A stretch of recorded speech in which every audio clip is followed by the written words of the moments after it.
You're welcome. Yeah, can't wait to go down. Can't wait to go back home. How to auscultate? How to auscultate? You have a good stethoscope? Make sure you have a good stethoscope.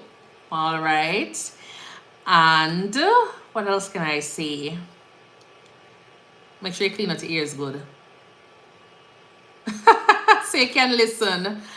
And what else can I say on auscultating?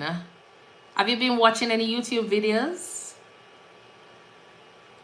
Yes, you have to make sure you watch your YouTube videos and know your landmarks.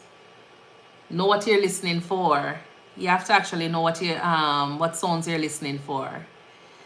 So listen to YouTube videos to hear the different sounds, what is normal and what is abnormal. And then you use individuals in your home as guinea pigs.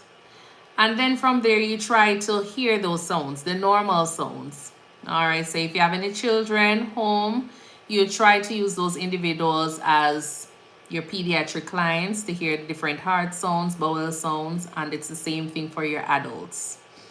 And from there, that should help you with auscultating. So if you're auscultating your bowel